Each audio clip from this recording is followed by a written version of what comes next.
నేనంటే ఎంత ఇష్టం రా నీకు అని అడిగింది ఆ టైంలో. ఎర్లీ మార్నింగ్ అది 6:30 ఆ టైంలో అడిగింది.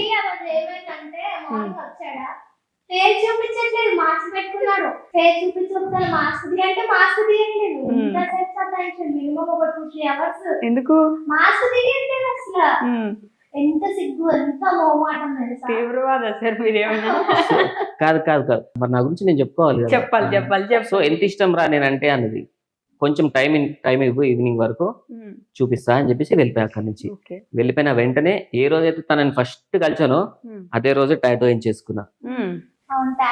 టాటూ వేయించుకొని డేట్ తో సహా టాటూ వేయించుకొని 2021 తనని మీట్ అయిన ఫస్ట్ డే రోజే. ఆ ఈగల్స్ ఏంటి? ఈగల్ రెక్కలు ఎందుకు ఇట్లా? తనకి నేను ఫ్రీడమ్ ఇస్తాను అని ఎగ్జాంపుల్ అలా చెప్తాను అనమాట. నా దగ్గర ఉన్నా సరే నీకు ఫ్రీడమ్ ఉంటుంది అని. బేసిక్గా ఏ అమ్మాయికి ఇవ్వరు కదా, మ్యారేజ్ అయిపోయిన తర్వాత ఫ్రీడమ్ ఎవరికి ఇవ్వరు కదా. సో నీకు నేను లైఫ్ లో నీతోనే ఉంటా అని చెప్పేసి అంతే. సో టాటో వేయించుకొని వచ్చిన తర్వాత తిని షాక్ అయిపోయింది అనమాట ఆ టైంలో.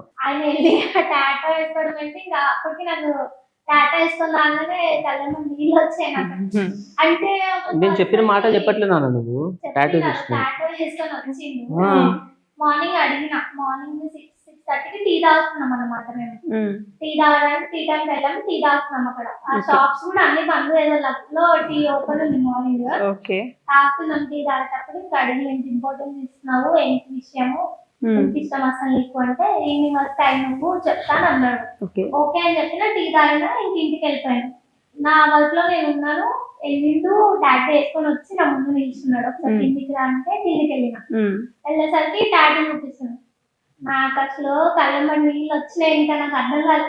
అదే ఒక గ్రేట్ ప్రపోజల్ గా అనిపించింది నాకు. చాలా గ్రేట్. ఎందుకు ఇలా వేసుకున్నావు, నీకు ఎంత ఇచ్చా, అసలు ఎంత పెయిన్ వస్తుంది టాటూ అంటే. అది కూడా నీకు ఒక ఫ్రెండ్ కదా, నువ్వు అంత వేసుకోవాల్సిన అవసరం ఏముంది, అసలు ఎవరైనా చూస్తే కూడా ఎలా ఉంటది, ఏంటి అసలు ఇది అని అడిగితే అప్పుడు చెప్పిండు అనమాట. మీరు ఉన్నది ఓన్లీ ఫ్రెండ్షిప్ అని అనుకుంటున్నావు, బట్ నువ్వు అంటే నాకు చాలా ముందు నుంచి తీసుకొని చెప్పడానికి భయం.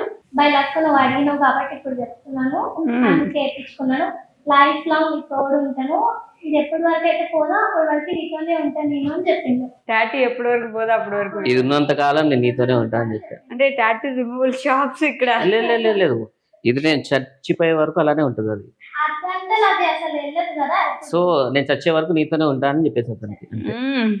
సో చెప్పేసి ఇప్పుడు ఫస్ట్ ప్రపోజల్ ఎవరు చేసినట్టు? యాక్చువల్లీ దానికంటే ముందు ఫస్ట్ తనకు నాకు ఇంటిస్తుంది అనమాట. నువ్వు నాకు ట్రై చేస్తున్నావు, నువ్వు నాకు ట్రై చేస్తున్నావు, బట్ నువ్వు నాకు ఎందుకు ఓపెన్ అప్ అయ్యి చెప్పట్లేదు అని చెప్పేసి ట్రై చేస్తుంది అనమాట. సరే ఎలాగో ఆ అమ్మాయి ఓపెన్ కావట్లేదు అని చెప్పి మనమే ఓపెన్ గా చెప్పేసాం అనమాట.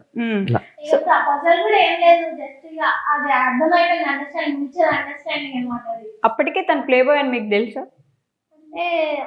తెలీదు. చాలా డీసెంట్, డిగ్నిటీ, మంచి టాలెంటెడ్ పర్సన్ అనుకున్నాను. సో తిన లైఫ్ లోకి నేను ఎప్పుడైతే వచ్చిన తర్వాత, తనకు ప్రపోజ్ చేసేసిన తర్వాత, అప్పుడు నా గురించి నేను ప్రతి ఒక్కటే చెప్పా. చెప్పిన తర్వాత యాక్సెప్ట్ చేశారా మరి? చేయక తప్పదు. అన్నీ ఏమి ఉండవు అక్కడ, ఓన్లీ మాట్లాడడం తప్ప ఏం లేదు. అలా అనిపిస్తాడు కానీ లైక్ ఎంత మంచిగా ఉంటాడు, అందరితో హెల్తీ ఫ్లటింగ్ చేస్తాడు అంతే తప్ప. అల్లరి బాగా చేస్తాడు, బేసిక్ అల్లరి బాగా.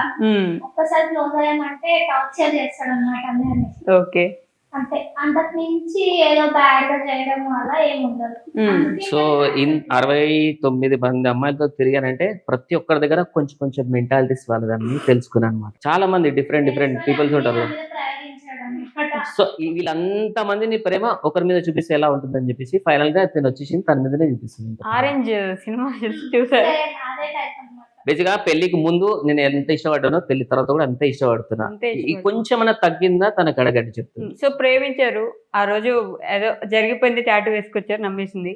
సో తర్వాత మీ పేరెంట్స్ వీళ్ళ పేరెంట్స్ అందరిని ఒప్పించుకోవాలి. స్టిల్ వాళ్ళ ఇంట్లో మనకి ఛాన్స్ చాలా ఉందన్నమాట. నేను గుడ్ బై అనమాట వాళ్ళ ఇంట్లో అనమాట. మా ఇంట్లో మా మమ్మీకి అబ్బాయిలు ఎవరు లేరు. ఒక అబ్బాయి లాగా ఇతనే అన్ని మమ్మీకి చూసుకున్నారు అనమాట. ఓకే. మా అక్క నేను ఇద్దరు సిస్టర్స్. ఇక మా అక్క సైడ్ మా బావ అనమాట, వాళ్ళ 10 years లవ్ స్టోరీ. ఓకే. వాళ్ళు మ్యారేజ్ చేసుకున్నారు. మా బావ ఇతను ఇంకా వీళ్ళే చూసుకునే వాళ్ళు అనమాట. మమ్మీకి ఏం అవసరం ఉన్నా ఏదున్నా సరే, నాకు అక్కడికి ఏదున్నా. సో రాక బాగా పెరిగిపోయింది. మమ్మీకి ఇతను అంటే బాగా ఇష్టం, మంచి అబ్బాయి అని చెప్పి ఒకటి ఇంట్లో పడిపోయింది. సో వాళ్ళు కూడా ఇంకా చెప్పిన వెంటనే ఓకే అని చెప్పేసి అనుకున్నారు. ఓకే అని చెప్పేసి అనుకున్నారు. సో మనం ఫస్ట్ రిజిస్టర్ మ్యారేజ్ చేసేసుకున్నాం అనమాట. అంటే ఎందుకైనా మంచిది అని చెప్పి రిజిస్టర్ మ్యారేజ్ చేసుకున్నారు. ఫస్ట్ రిజిస్టర్ మ్యారేజ్ చేసుకున్నాం. చేసుకున్న తర్వాత ఇంట్లో వాళ్ళకి తెలుసు అనమాట. ఇంట్లో వాళ్ళకి చెప్పామన్నమాట, మేము ఇలా మ్యారేజ్ చేసుకున్నాం. ముందే వాళ్ళ మమ్మీ వాళ్ళకి ఇష్టం కదా, ముందే ఇంట్లో ఒప్పించి పెళ్లి చేసి. లేదు అలా ఒకవేళ మేబీ అలా మీరే మళ్ళీ తినేసారు. ఒకవేళ చెప్తే నో అంటారు ఇప్పుడున్న సిచ్యువేషన్స్ లో, వద్దు ఇంకా అంత ఛాన్స్ తీసుకోలేము ఇప్పుడు అని చెప్పేసి చేసేసుకున్నాం అనమాట. ఏంటి ఆ సిచ్యువేషన్స్ ఏమన్నా చెప్పగలరా?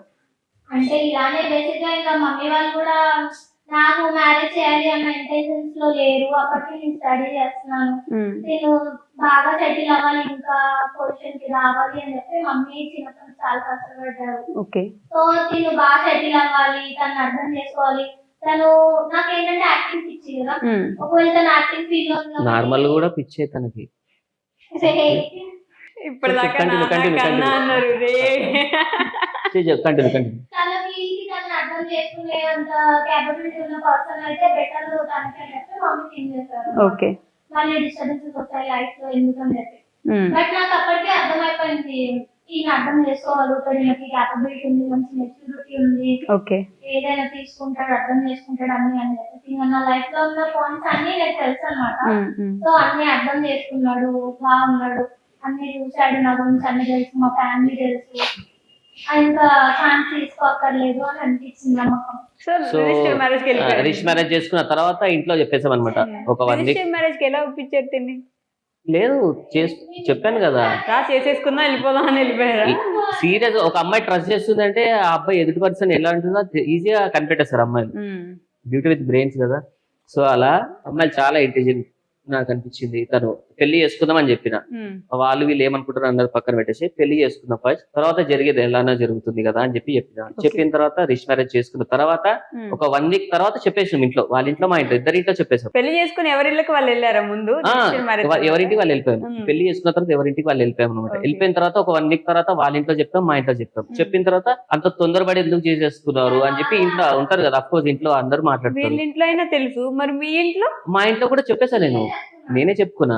సో అంత తొందరపడి ఎందుకు చేయాల్సి వచ్చింది, ఫ్యూచర్ ఉంది కదా, ఫ్యూచర్ ఫస్ట్ సెటిల్ అవ్వండి తర్వాత చేసుకోండి. ప్రతి ఒక్కరు అదే చెప్తారు, ఏం సెటిల్ అవ్వాలి చెప్పండి. పెళ్లి అయితే ఆటోమేటిక్ గా ఆల్మోస్ట్ అందరూ సెట్ అవుతారు. పెళ్లి చేసుకుంటే ఎవరైనా సరే సెట్ అవుతారు, ఎస్పెషల్లీ మీలాంటి నాలాంటి వాళ్ళు. గాలి తిరిగేటోళ్ళు అంతా ఒక దగ్గర కూర్చుంటారు, భారీ ఉంటది కాబట్టి. ఏమంటే పెళ్లి చేసుకున్న తర్వాత ఒక 1 week తర్వాత చెప్పేసి. పెళ్లికి ముందే మీ ఇంట్లో శివాని గారు తెలుసా? తెలుసు. సో ఇంకా పెళ్లి చేసుకున్న తర్వాత ఏమైంది అంటే ఒక 1 week తర్వాత వాళ్ళ ఇంట్లో వాళ్ళకి మా ఇంట్లో వాళ్ళకి చెప్పేసుకున్నాం. ప్రాబ్లమ్స్ ఏమి లేవు, కాకపోతే తిట్టారు, తొందరపడి ఎందుకు చేసుకున్నారు, మేము చేస్తుండే కదా, మీ ఇద్దరు నాకు ఇష్టమే, చేసుకోవచ్చు పర్లేదు అని వాళ్ళ మమ్మీ వాళ్ళందరూ మా ఇంట్లో వాళ్ళు కూడా అన్నారు. సేమ్ కాస్ట్ ఇది కాదు. సో అయితే నేను మాట్లాడిన తర్వాత ఇంకా వీళ్ళిద్దరు ఇంట్లో తెలిసిపోయింది, మా ఇంట్లో ఇద్దరి ఇంట్లో తెలిసిపోయిన తర్వాత ఇంకా రిలేటివ్స్ ఉంటారు కదా, కొంతమంది రిలేటివ్స్ ఉంటారు కదా, వీళ్ళ మమ్మీ సైడ్ నుంచి ఆ అమ్మాయికి పెళ్లి చేయరా అని చెప్పి అడుగుతారు ఇంట్లో చుట్టాలందరూ. ఏం చేద్దాం చెప్పండి, పెళ్లి చేసుకుంటారా మీరు? మళ్ళీ సరే చేసుకున్న పెళ్లిని మళ్ళీ ఇంకోసారి సరే చేసుకుందాం, ఎలాగో మా అమ్మకు కూడా మా అమ్మ చేతుల మీద నా పెళ్లి జరగలేదు, సో తను కూడా హ్యాపీగా ఫీల్ అవుతుంది కదా అని చెప్పేసి ఓకే చెప్పేసిన. మళ్ళీ పెళ్లి చేసుకున్నారు. కాకపోతే ఒకటే అమ్మాయిని 2 సార్లు పెళ్లి చేసుకోవాలంటే కొంచెం ఇబ్బందిగా అనిపించింది, తప్పట్లేదు ఇంకా. నానా అట్లా చేయదు నాన్న, నేనేదో జోకేసా. మీరు చేస్తే జోకు, తను చేస్తే ఇంకేమన్నా? నాన్న నువ్వు నా మీద జోక్స్ నేను నీ మొగోని తెలుసు కదా. ఆవిడెవరు?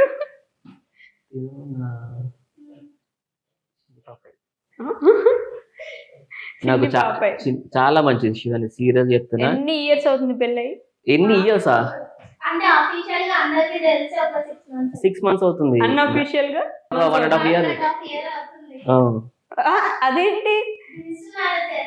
రిజిస్టర్ మ్యారేజ్ చేసుకున్న 1 week చెప్పారు రిజిస్టర్ మ్యారేజ్ చేసుకున్న తర్వాత ఇంట్లో చెప్పేశాం, ఇంట్లో చెప్పేసుకున్న తర్వాత మళ్ళీ తన షూట్స్ మళ్ళీ నా పని. తనకి అప్పుడు డిగ్రీ కంప్లీట్ కావాలి ఇంకా. అయిపోయాక మేమే చేస్తాము అని అన్నారు. ఓ.